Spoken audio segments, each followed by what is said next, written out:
ya nchọrọ ịkọla unu kịta mụrụ m ebe m ga-ebido maka na m agbara onye m ga-ama ikpe o maka na ikpe masị fana abụ mana ọ bụrụ na unu ga-esi enye unu agwa m onye ikpe ka wee makarị. This man sị m na ya pụtara one day ịmagolo na saịdị ebe fabi ịghọtago nyafụ this lady kwa mbọsị ya jesi ọrụ n'ala nyafụ ọ na strọgụl so nyafụ na ife na-afị ya arụ ụmụaka na-abọ ka ọkpọ kwa mbọsị nyafụ ya kwa mbọsị nyafụ ya nya na-ajụ nwaanyị onwekwe di o and na ọ malụ mma nwaanyị ọkwa ịghọtago ya wee kwụsị wee jụbịa ya si ya nne kedu o wee kwube kwụsị wee sị na ya nụrụ di ya nọgide luo one day kụrụ akpa jewelu hapụ ya na ụmụaka na-abụ jewelu ya na-ajụ ya ife na-ese na ọ sị na fa na-ese okwu like husband and wife mana nke ịkụrụ akpa jewelu ya ghọtara ahụ ịmagolo the tin wutie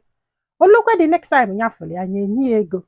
olukwe the next time ya fụrụ ya ya gotela ụmụaka ya bred ịtọ ya were ofu nye ịmagolu nyeketezie nye wee si anyị a chọrọ ịma bie ya wee soli elu ọ bụ na obi na one room ịghọta kịta wit ụmụaka na-aba afọ ebe afọ obi adọsara mma ya wee si ya oke na nsogbu adọrọ ya ga-ekilini ọb ọkwelụ ya wee je chọtali ya unit ya apartment dị nnọọ very okay this woman wee bile ebe afọ ya na ụmụaka ịmagolu from there si ya ya nwekwara ike ị na-enye ife ọbụla ọ chọrọ like ịbọ gị magolo ụdị ha ahụ na onwe keke ya bụ ya wee kwelụ so na nkwele afọ ya kwelụ na ya gwara ya nọọ with benefit ọkwa ime ife a na-akpọ relationship with ịghọtago bene ihe omini bụ nọọsụ ịbọ gị ka unu ga na-ese na o nwere ife ọzọ na ịma ntụ ime o na ọ ga na-enye gị ife onwe na-enye onwe mana ya chọrọ ịta ya anya daa n'ife a ka ha kwụsị ya kwelụ ya wee bido na-emeli ife tinye ụmụ ya na skuul na-enye ya ego ị na-take care of this lady ọ sị m nne na this lady ịgbagolu na-ajụ ya si ahụ na o nwekwara ego na ọ bụ na ọ na-etake care of her like that nya etu o si etake care of her ka ezi ka o si etake care of nwunye which means na o nwere ife o ji ịgbagolu ụdị okwu ọ na-alamentịgharị ụdị ego ya nwe ya gbakwa ya nkịtị mgbe ụfọdụ ya na-asị anyị ekwuzina nọ maka na ya fụrụ ya n'anya ka a ji emelie ife andị na ya lakere etu di esi wee hapụ ha wee jewalụ ọsị m nne na ya mụrụ na this girl nwere another plan n'ihe a na-anụzikwa bụ na ọ dị ime nwa isi a maka gịnị ka ezi ife anyị kwuru ka ife iji wee dizikwa ime na mụ na gị na-abụ kwuru ekwu na anyị achọrọ n'ite na ịghọta na not just ka a na-etake care of you with ụmụaka na-abụ ka gị nwa ịmagolu na-enye ya pleasure na ọgwụsịkwa ọsị m nne ọsị ya ma ọ na o nwere ego nwere ife o ji ego eme ofu nwa ama nkwụ ya itake care of ọsị m ya wee ma na o mere ihe on purpose ya wee sị anya ji ewepụ ya ọsị na ya ma nwepụ nwa bịala ụwa na ya ma nwepụ ịmagonu ya wee na iwo na-ewu ya da akpọzi ya ka ya sa akpụ ya ya da atụpụzili ọnụ ọsị m after 4 months ọ gba nnọọ nkịtị because na ya na-enye ego na-ego nwere ife o need do everything do ya na nne take care of this woman like second wife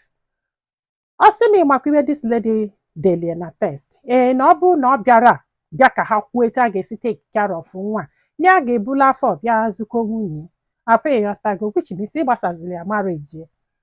ya wee sị oke ya gwara gị na ya chọrọ nwa kedu ihe ị chọrọ ka mme o wee sị ya na ọ bụ na ọ chọrọ ịnụ ya na ọ chọrọ nwa na ọ ga-esetụlụ ya wite ego ọ bụrụ na ọ setụlụ anya ka ejebela onwe ya na ọ sị m nya wee kwelụ wee sendele ya 2M wee sị anya were ụkọ na ya esetụlụ gị ọ sị ya gịnị bụ 2M ego niile ọ nwere gịnị bụ 2M si this girl si ya na ihe ya chọrọ bụ 10M before ya hapụ ya na nwunye ọ sị m ihe a gbaka anya isi ya sị kedu ụdị ihe bụ ihe a onye ya pik ka anyeli aka na ọkwa nya nwa bụ ụzọ kwuba okwu Igbo gị o ya wee accept ọ sị m na ike kwụla ọtọ gị anyị echegide ihe a ga-eme na ya mara ọ bụ ịghọta na ya wee chọba ụlọ ịmagolu si ebe afọ ya na nwunye ebi wee kwapụ maka ihe a bụ nna ezigbote esteti ka fabinie na ya mụrụ dị na dis girl mala ebi abi na ya mụrụ ka ha na-abụ na akwụ na na investigate na-efole jila aka kpọli ya ebe fabi kpọli ya everything na oche na ụlọ afọ na ọfa nwa nwunye ọ mara na fa na ahaghị ya aha ịmagolu duplex alụsị ịha ya anya gị na ndị be gị bili pipụl ada ama na ọ bụrụ ụlọ gị o nọ ihe bụ uche this woman so ya na ndị bịa wee kwapụ this woman wee na-achọghalị ya na-ajụghalị ndị mmadụ ịmagolu na-akwụghalị na-ajụ ndị mmadụ na-akpa na-asa na onwe one lady na-abịa achụ ya n'obu afọ ime na-akọ nwantị na ọdị ọda ịmagonu Ọ sị m nne n'ike kwụọla ọtọ gwa ya just chọọ help this woman wee chọọ ịta ya down na ọkwa ya tago ya ka o nwezieli forever ọ ka ọ ghasala ya peaceful marriage just na ya chọọ ije nye aka ndị amaala n'unu ga-adị avamvava maka na ya libeli enwe obunogodo ọkwa ịghọta na ya na ya sebeli ibon gị mana nwoke ka ya bụ ọkwa ịghọtago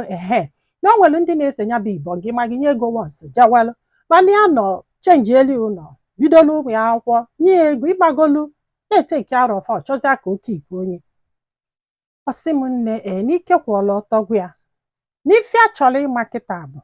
o nwere ajọ ife ya ma this woman bikos na obi na-apịa ụtarị na ya chọrọ ịma ma o nwere ajọ ife ya ma this woman ya kwesịrị inye 10 mil ka kwesịrị ịnụbịa anụba kedu ife ọdụ udu ka ọnya mee just to satisfy ya conscience ya n'ihe ya na-eche ya ga-eme bụ ya ga na-amoniti ya oge ọbụla nwa ya bidola akwụkwọ nye bido nyebe nwa scholarship skuulu ọbụla ọ sọrọ ya nọlụ na ya ọkwa ịghọtago a na-enye ya scholarship until ọ gụsịa akwụkwọ mana ya ma nkwe ka dị umeala mazala ebe ya nọ. So nwanne m kedu ife ilo amaala m dat na isebu ibon gị baji ife o mere mana gị bụ nwaanyị chukwu ma ele gị ebele mmadụ ha ya alụ gị ụlọ mee gịnị tilu gị ụmụ gị na skuul na-enye gị ego nri na-akwụlụ gị ụgwọ ụlọ ịchọzịa ka igwedi etinye n'akpa ka ị gasala ya famili nke ya maka na ọ chọrọ inyere gị aka amụrọ m ma ndụ wrong mana ihe a dis lady mere adọrọ mma. Yes, nwaanyị maala ife ga-asị ya biko bepeelu m biznes nke m ka mmebe ka ego na-abata n'akpa maka na o nwere ike tomorrow na ya ma mfụzi gị. Yes, maka na ọ dị mmadụ ka ọ bụ but ihe niile bịaghị nnọọ n'uche bụrụ ka ị welie etinye n'akpa ka nwunye ya kwụghalịbazịa ka nwunye ebebezie akwa maka na o mere gị gịnị ọ na-enye gị 10 mil onye a na-enye 10 mil ọ da-afụkwa 200 jụrụ oyi before this man wee bata na ndụ ya. Gịnị na-emedu unu sef instead ị ga-anọlụ nwayọ ọzọ ọlụ gị maka take care of you wichi ọ bụkwa mmegbu ka ọ bụ dụọlụ nwaanyị ọ na-anụ anụ mana ife obi egwali atụ ka o mee gị nwa bụ ụzọ lanye ya n'ibon gị olibezi ibon gị chọzia ka ijidezi nye forever. Chukwu bụ elu na ebele eziokwu ụkwa na-adalụ ndị na-amara ata mana gị nwa bụ nwoke na-anụ nwaanyị mmagonu hapụ nwunye gị wee si n'aka ka ijele inye wee nyezie gị ibon gị o iwee libenu ịmana na nwoke ka ịbụ na ife eji mfate amụrụ m mana mgba kọndem dat na ịfụrụ mmadụ chi inyeli aka mapa ya ọtago wee chọzi ịta anyị gị danwe wee sotu wee dị mana unu eji na ife nkwụ wee jọji ndị be anyị daalụnụ ka ọ dị n'ụbọchị ọzọ.